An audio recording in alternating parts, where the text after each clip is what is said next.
ಕೌಶಿಕ ಮುನೀಂದ್ರ, ದಶರಥನ ಮೂರನೆಯ ಪತ್ನಿ ಕೈಕೇಯಿ ಸ್ವಭಾವ ಹಾಗೂ ಅವಳ ಬೇಡಿಕೆಗಳು ಮಹಾರಾಜನ ಮನಸ್ಸಿಗೆ ನೋವನ್ನುಂಟು ಮಾಡಿದೆ. ಕೈಕೇಯಿ ಮನಸ್ಸಿನಲ್ಲಿ ಭರತ ಶ್ರೀರಾಮಚಂದ್ರನಿಗೆ ಪ್ರತಿಸ್ಪರ್ಧಿಯಾಗಬೇಕು,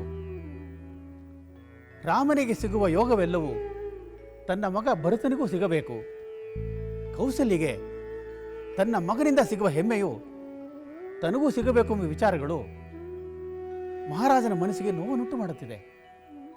ರಾಮನ ವಿವಾಹ ಸಂದರ್ಭದಲ್ಲಿ ಕೈಕೇಯಿ ಸಂಭ್ರಮದಿಂದ ಭಾಗವಹಿಸಲಿ ಎಂದು ಅವಳ ಬೇಡಿಕೆಗಳಿಗೆ ತಾತ್ಕಾಲಿಕ ಸಮಾಧಾನವನ್ನು ಭರವಸೆಯನ್ನು ಕೊಟ್ಟು ಅವಳನ್ನು ಇಲ್ಲಿಗೆ ಕರೆದುಕೊಂಡು ಬಂದದ್ದಾಗಿದೆ. ಕೌಸಲ್ಯಗೆ ಸೊಸೆ ಬರುವ ಸಂತೋಷವು ಕೈಕೇಯಿ ಹಾಗೂ ಸುಮಿತ್ರೆಗೂ ಸಿಗಲಿ ಎಂದು ನನ್ನ ಮನಸ್ಸಿನಲ್ಲಿ ಒಂದು ವಿಚಾರ ಹೊಳೆಯಿತು. ಜನಕರಾಜನ ಔರಸ ಪುತ್ರಿಯಾದ ಊರ್ಮಿಳೆಯನ್ನು ಲಕ್ಷ್ಮಣನಿಗೆ ವಿವಾಹ ಮಾಡುವ ಪ್ರಸ್ತಾಪವು ಸೂಕ್ತವೆನಿಸಿತು. ಬ್ರಹ್ಮರ್ಷಿಗಳೇ, ಖಂಡಿತವಾಗಿಯೂ ಒಳ್ಳೆಯ ಆಲೋಚನೆ.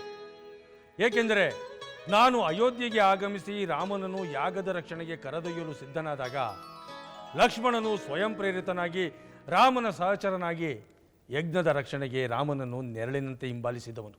ಈಗ ರಾಮನ ಕಲ್ಯಾಣ ಮಹೋತ್ಸವದ ಸಮಯದಲ್ಲಿ ಲಕ್ಷ್ಮಣನ ಕಲ್ಯಾಣ ಮಹೋತ್ಸವವು ನೆರವೇರುವುದು ಸೂಕ್ತವೂ ಹೌದು, ಸಕಾಲಿಕವೂ ಹೌದು. ಶತಾನಂದರೆ ತಮ್ಮ ಅಭಿಪ್ರಾಯ? ಮಹರ್ಷಿಗಳೇ, ಒಂದು ವರಕ್ಕಾಗಿ ಹಲವಾರು ವರ್ಷ ತಪಸ್ಸು ಮಾಡಿದವನಿಗೆ ದೇವರು ಪ್ರತ್ಯಕ್ಷನಾಗಿ 2 ವರ ಕೊಡುತ್ತೇನೆ ಅಂದಾಗ ಆಗುವ ಆನಂದವೇ ನನಗೀಗ ಆಗುತ್ತಿದೆ. ಇಂತಹ ಆನಂದವನ್ನು ನನಗಿಂತಲೂ ಹೆಚ್ಚಾಗಿ ಜನಕ ಮಹಾರಾಜರು ಅನುಭವಿಸುತ್ತಾರೆ. ಹಾಗಾದರೆ ತಡೆವೇತಕ್ಕೆ? ಈ ವಿಚಾರವನ್ನು ಜನಕ ಮಹಾರಾಜನಿಗೆ ನೀವು ತಿಳಿಸಿ, ದಶರಥ ಮಹಾರಾಜನಿಗೆ ನಾವು ತಿಳಿಸುತ್ತೇವೆ. ಧನ್ಯೋಸ್ಮಿ ಮಹರ್ಷಿ, ಧನ್ಯೋಸ್ಮಿ.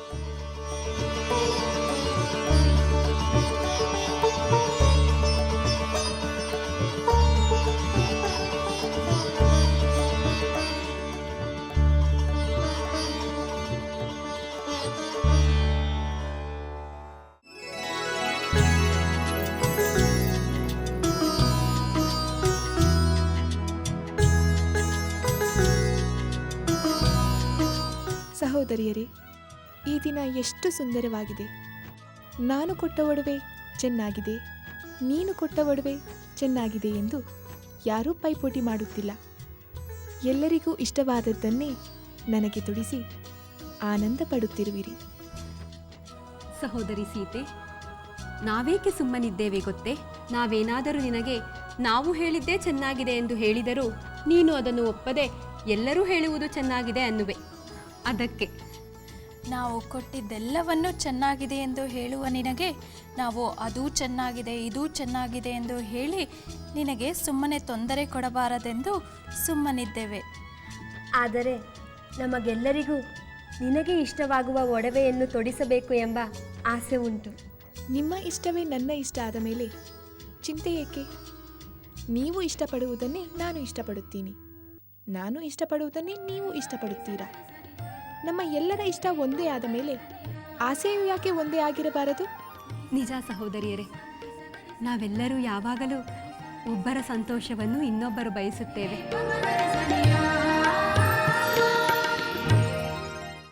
ಅಮಾತ್ಯರೇ, ಬೀಗರ ದೊಡ್ಡ ಪರಿವಾರಕ್ಕೆ ತಕ್ಕಂತೆ ಸಾಕಷ್ಟು ಬಿಡದಿ ಮನೆಗಳು ಹಾಗೂ ಬಿಡಾರಗಳ ವ್ಯವಸ್ಥೆಯನ್ನು ಮಾಡಿರುವಿರಿ ತಾನೆ? ಇನ್ನೂ ಒಂದಷ್ಟು ಅತಿಥಿಗಳು ಬಂದರೂ ಯಾವುದೇ ತೊಂದರೆ ಆಗದಂತೆ ಬಿಡಾರದ ವ್ಯವಸ್ಥೆಯನ್ನು ಸಿದ್ಧಪಡಿಸಿದ್ದೇವೆ ಮಹಾರಾಣಿ. ಬಂದ ಅತಿಥಿಗಳನ್ನು ಬಿಡಾರದಲ್ಲಿ ಇರಿಸಿಕೊಂಡರೆ ಸಾಲದು, ಕಾಲ ಕಾಲಕ್ಕೆ ಅವರ ಊಟೋಪಚಾರಗಳು ಹಾಗೂ ಪಾನೀಯಗಳ ವ್ಯವಸ್ಥೆಯನ್ನು ಮಾಡಲು ಸಾಕಷ್ಟು ಸಂಖ್ಯೆಯಲ್ಲಿ ಸಖಿಯರನ್ನು ಹಾಗೂ ದಾಸಿಯರನ್ನು ನಿಯೋಜಿಸಿದ್ದೀರಿ ತಾನೆ? ನಿಯೋಜಿಸಿದ್ದೇವೆ ಮಹಾರಾಣಿ. ಅವರಿಗೆ ಬೇಕಾದ ಆಹಾರ ಪದಾರ್ಥವು ಯಥೇಚ್ಛವಾಗಿ ಸಂಗ್ರಹವಾಗಿದ್ದು ಅದರ ಕೊರತೆ ಏನೂ ಆಗುವುದಿಲ್ಲ. ಆಗಬಾರದು. ಈ ವಿವಾಹದಲ್ಲಿ ಯಾವುದೇ ರೀತಿಯ ಕೊರತೆಯೂ ಆಗಬಾರದು. ಜನಕ ವಂಶದ ವಿವಾಹ ಲೋಕಕ್ಕೆ ಮಾದರಿಯಾಗಬೇಕು. ಖಂಡಿತವಾಗಿಯೂ ಆಗುತ್ತದೆ. ಒಂದು ಮಗಳ ವಿವಾಹವೇನು, 2 ಮಕ್ಕಳ ವಿವಾಹವಾದರೂ ಕೊರತೆ ಇಲ್ಲ.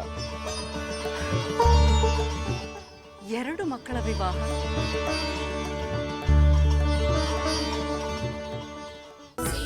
ಏನೆಂದರೆ ನನ್ನಿಬ್ಬರು ಪುತ್ರಿಯರಿಗೆ ಒಟ್ಟಿಗೆ ವಿವಾಹ?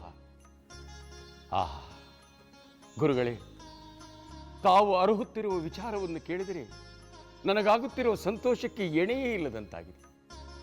ರಘುವಂಶದ ಪುರುಷೋತ್ತಮನಿಗೆ ಸೀತೆಯನ್ನು ಧಾರೆ ಎರೆದು ಕೊಡುವ ಮಹಾಭಾಗ್ಯದ ಜೊತೆಗೆ ಮಹಾಶೂರನೂ ಗುಣವಂತನೂ ಆದ ಆತನ ಅನುಜನಾದ ಲಕ್ಷ್ಮಣನಿಗೆ ಅದೇ ಸಂದರ್ಭದಲ್ಲಿ ನಮ್ಮ ಊರ್ಮಿಳೆಯನ್ನು ವಿವಾಹ ಮಾಡಿಕೊಡುವ ವಿಚಾರವನ್ನು ವಿಶ್ವಾಮಿತ್ರ ವಸಿಷ್ಠರು ಅರುಹಿದ್ದಾರೆ ಎಂದರೆ ಇದಕ್ಕೆ ನಮ್ಮೆಲ್ಲರ ಸಹಮತವು ಇದ್ದೇ ಇರುತ್ತೆ. ಹೌದು ಮಹಾರಾಜ, ಒಳ್ಳೆಯ ವಿಚಾರವನ್ನು ಎಲ್ಲರೂ ಸ್ವಾಗತಿಸುತ್ತಾರೆ.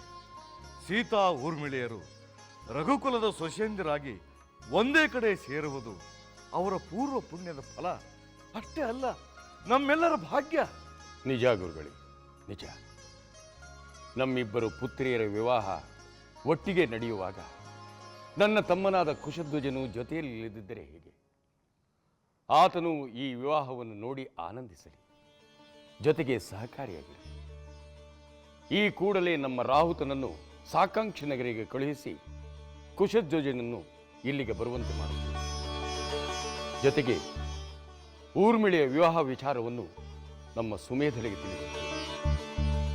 ಅವಳ ಆನಂದಕ್ಕೆ ಪಾರವೇ ಇರುವುದಿಲ್ಲ. ನಾನಿನ್ನು ಬರುತ್ತೇನೆ. ಮಂಗಳವಾಗಲಿ.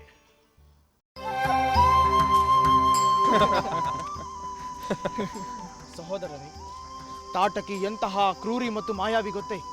ನಮ್ಮ ಮೇಲೆ ಶಿಲಾವರ್ಷವನ್ನೇ ಸುರಿದಳು, ಬೆಂಕಿಯಂತಹ ಬಂಡೆಗಳನ್ನು ತೂರಿದಳು. ಸಹೋದರ ಅವಳ ಅಂಗಾಂಗಗಳನ್ನು ಕತ್ತರಿಸಿ ಹೆದರಿಸಿ ಓಡಿಸುವ ಪ್ರಯತ್ನ ಮಾಡಿದರೂ ಸಹ ಅವಳ ಅಟ್ಟಹಾಸ ಕೊನೆಯಾಗಲಿಲ್ಲ. ಅವಳು ತನ್ನ ಆಕ್ರಮಣವನ್ನು ಬಿಡಲಿಲ್ಲ. ಸಹೋದರ ಸ್ತ್ರೀ ಎಂದು ತೋರಿದ ಉದಾರತೆಯೂ ಉಳಿಸಿಕೊಳ್ಳಲಿಲ್ಲ. ಕಡೆಗೆ ಅವಳನ್ನು ಸಂಹಾರವೇ ಮಾಡಬೇಕಾಯಿತು. ಮಾರೀಚ ಸುಬಾಹುವಿನದ್ದು ಅದೇ ಕಥೆ.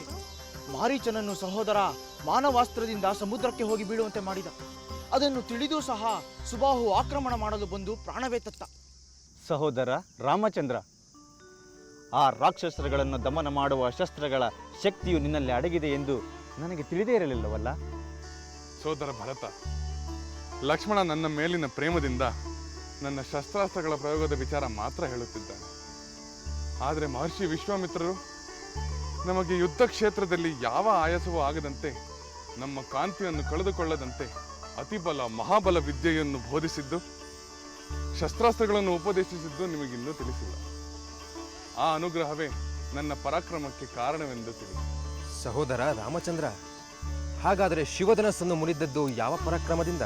ಸರಿಯಾಗಿ ಕೇಳಿದ ಶತ್ರುಘ್ನ.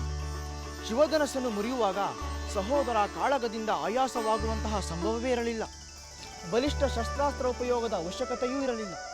ಜಗತ್ತಿನ ವೀರಾದಿ ವೀರರೆಲ್ಲ ಅಲುಗಾಡಿಸಲು ಸಾಧ್ಯವಾಗದಂತಹ ಮಹಾಶಿವಧನಸ್ಸನ್ನು ಸಹೋದರ ಎತ್ತಿ ಹಿಡಿದು ಮುರಿದುದನ್ನು ನಾನೇ ಕಣ್ಣಾರೆ ನೋಡಿದ್ದೇನೆ.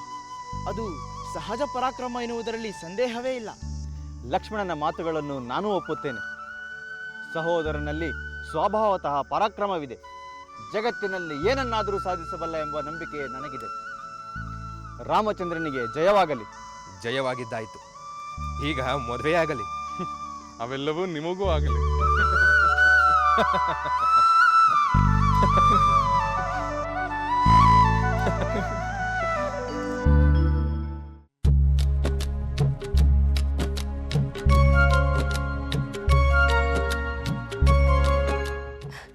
ಮಹಾಪ್ರಭು, ಊರ್ಮಿಳೆ ಲಕ್ಷ್ಮಣರ ವಿವಾಹದ ನಿರ್ಧಾರ ನಮಗೆ ಅನಿರೀಕ್ಷಿತ ಆನಂದವನ್ನುಂಟು ಮಾಡಿದೆ. ಹೌದು ಪ್ರಭು, ರಾಮನ ವಿವಾಹವನ್ನು ಮಾತ್ರ ನೋಡಲೆಂದು ಬಂದವರಿಗೆ ನನ್ನ ಪುತ್ರ ಲಕ್ಷ್ಮಣನ ವಿವಾಹವೂ ನಡೆದು ಕೌಸಲ್ಯಗೆ ಸೊಸೆ ಬಂದಂತೆ ನನಗೂ ಸೊಸೆ ಬರುವಳೆಂಬ ನಿಮ್ಮ ನಿರ್ಧಾರಕ್ಕೆ ಅನಂತ ಧನ್ಯವಾದಗಳು. ಇದಕ್ಕೆ ಕಾರಣಕರ್ತರು ವಸಿಷ್ಠ ಮಹರ್ಷಿಗಳು.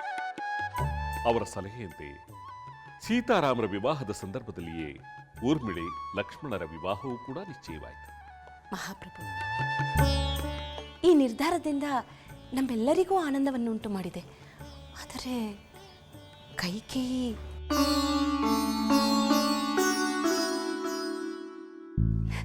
ನಮಗೆ ದೊರೆತ ಈ ಭಾಗ್ಯವು ತನಗೆ ದೊರೆಯಲಿಲ್ಲ ಎಂಬ ಬೇಸರ ಅವಳನ್ನು ಕಾಡುತ್ತಿದೆ. ನಮ್ಮೊಡನೆ ಅವಳು ಸಂಭ್ರಮದಿಂದ ಮಾತನಾಡುತ್ತಿಲ್ಲ. ಇದು ನಮಗೆ ಬೇಸರವನ್ನುಂಟು ಮಾಡಿದೆ ಮಹಾಪ್ರಭು. ಪ್ರಭು, ಕೈಕೇಯಿಯು ಸಂತೋಷ ಪಡುವಂತೆ ತಾವು ಏನನ್ನಾದರೂ ಯೋಚಿಸಲೇಬೇಕು. ಹಾಗೆಯೇ ಆಗಲಿ. ನಾನು ಕೈಕೇಯಿ ಬಳಿ ಸಮಾಧಾನದ ಮಾತುಗಳನ್ನಾಡಿ ಬರುತ್ತೇನೆ. ನೀವು ಸಹ ಅವಳಿಗೆ ಪ್ರಿಯವಾದ ಮಾತುಗಳನ್ನಾಡಿ ಅವಳು ಸಂಭ್ರಮಿಸುವಂತೆ ಮಾಡಬೇಕು. ನಿಮ್ಮ ಪುತ್ರನಿಗೆ ವಿವಾಹವಾಗುತ್ತಿದೆ ಎಂದು ಅವಳೆದುರು ಸಂತೋಷಪಟ್ಟರೆ ಅವಳ ಬೇಸರ ಹೆಚ್ಚಾಗಬಹುದು. ಆಗಲಿ ಪ್ರಭು, ಕೈಕೇಯಿಗೆ ಬೇಸರವಾಗುವ ಯಾವ ಮಾತನ್ನು ನಾವು ಆಡುವುದಿಲ್ಲ. ಬಹಳ ಸಂತೋಷ. ನಾನು ಕೈಕೇಯಿ ಬಳಿ ಮಾತನಾಡಿ ಬರುತ್ತೇನೆ. ಆಗಲಿ ಮಹಾಪ್ರಭು.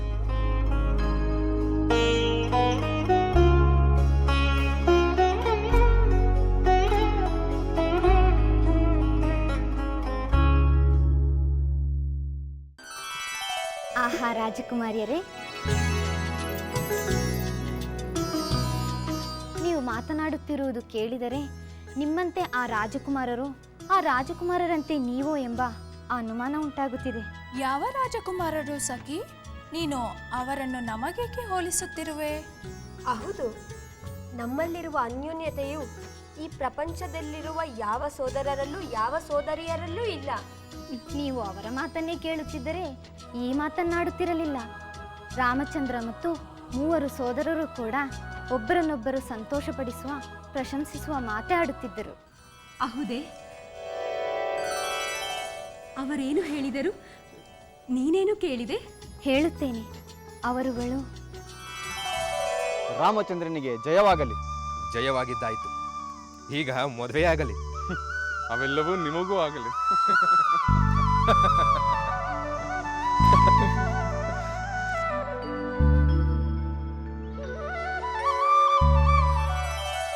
ಅಯೋಧ್ಯೆಯ ರಾಜಕುಮಾರರು ಕೂಡ ನಿಮ್ಮಂತೆ ಅನ್ಯೋನ್ಯತೆಯಿಂದ, ಸೋದರ ಪ್ರೇಮದಿಂದ ಇರುವರು ಎಂದು ಒಪ್ಪುವಿರಾ? ರಾಜಕುಮಾರಿ ಸೀತೆ, ತಾವೇನು ಹೇಳುವಿರಿ? ಅಯೋಧ್ಯೆಯ ರಾಜಕುಮಾರ ಸಹೋದರರು ಪ್ರೇಮದ ಆದರ್ಶಕ್ಕೆ ಲೋಕವಿಖ್ಯಾತರು.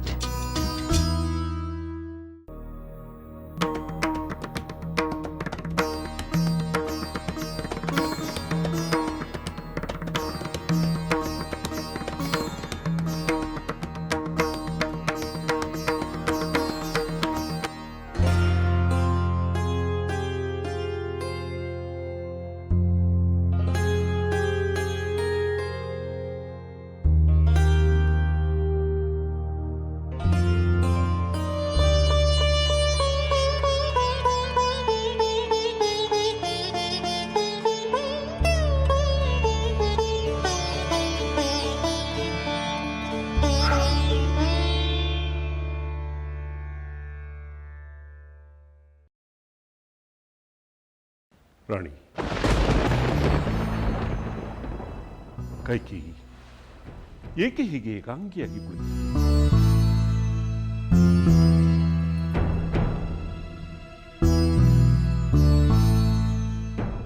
ನಾನೇನು ಕೌಸಲ್ಯ ಸುಮಿತ್ರೆಯ ಹಾಗೆ ಹೆಣ್ಣನ್ನು ಧಾರೆ ಏರಿಸಿಕೊಳ್ಳಬೇಕಾಗಿದೆಯೇ?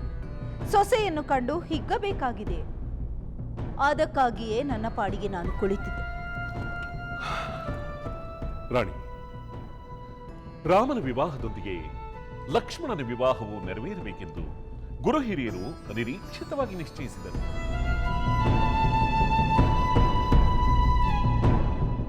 ಅದೇ ನಿಶ್ಚಯ ಭರತನ ವಿಚಾರದಲ್ಲಿ ಏಕೆ ಆಗಲಿಲ್ಲ? ಇದಕ್ಕೆ ಉತ್ತರವನ್ನು ನಾನು ಹೇಗೆ ಹೇಳಲು ಸಾಧ್ಯದೇವಿ? ಈ ವಿವಾಹವನ್ನು ನಿಶ್ಚಯಿಸಿದವರು ಗುರು ಹಿರಿಯರು ಎಂದು ಹೇಳಿದರಲ್ಲ, ಅವರೇ ನನ್ನನ್ನು ಒಪ್ಪಿಸಿದರು. ಭರತನ ಬಗ್ಗೆ ತಾವಾದರೂ ಯೋಚಿಸಬಹುದಿತ್ತಲ್ಲವೇ? ರಾಮನಿಗೆ ದೊರೆತ ಭಾಗ್ಯವು ನನ್ನ ಪುತ್ರ ಭರತನಿಗೂ ದೊರೆಯಬೇಕೆಂದು ನಾನು ಹೇಳಿದ ಮಾತನ್ನು ತಾವು ಮರೆತಿರುವಂತಿದೆ. ಇಲ್ಲ ದೇವಿ, ಇಲ್ಲ, ಖಂಡಿತವಾಗಿಯೂ ನಾನು ಮರೆತಿಲ್ಲ. ಅದಕ್ಕೆ ಸಮಯ ಸಂದರ್ಭ ಒದಗಿ ಬಂದಾಗ ಕೌಸಲ್ಯ ಸುಮಿತ್ರರಿಗೆ ದೊರಕಿದ ಭಾಗ್ಯ ನಿನಗೂ ದೊರಕುವಂತೆ ಮಾಡಲು ನಾನು ನನ್ನೆಲ್ಲ ಪ್ರಯತ್ನಗಳನ್ನು ಮಾಡುತ್ತೇನೆ. ಅಲ್ಲಿಯವರೆಗೂ ನೀವು ತಾಳ್ಮೆಯಿಂದ ಕಾಯಬೇಕಷ್ಟೇ. ಹೀಗೆ ಖಿನ್ನಳಾಗಿ, ಅನ್ಯಮನಸ್ಕಳಾಗಿ, ಒಂಟಿಯಾಗಿ ಕುಳಿತಿರಬಾರದು. ಈ ವಿವಾಹದ ಸಡಗರ ಸಂದರ್ಭದಲ್ಲಿ ನೀನೂ ಭಾಗಿಯಾಗಬೇಕೆಂಬುದು ನನ್ನ ಆಶಯ. ಆಯಿತು, ನಾನು ಪಾಲ್ಗೊಳ್ಳುತ್ತೇನೆ. ಇಲ್ಲದಿದ್ದರೆ ಆ ಕೌಸಲ್ಯೆ ಸುಮಿತ್ರೆ ನನಗೆ ಹೊಟ್ಟೆ ಕಿಚ್ಚೆಂದು ಹಂಗಿಸಿ ಆಡಿಕೊಳ್ಳಬಹುದು. ಆಗ ಕಷ್ಟವೂ ನನಗೆ, ನಷ್ಟವೂ ನನಗೆ. ನಾನು ಸಿಂಗರಿಸಿಕೊಳ್ಳುತ್ತೇನೆ.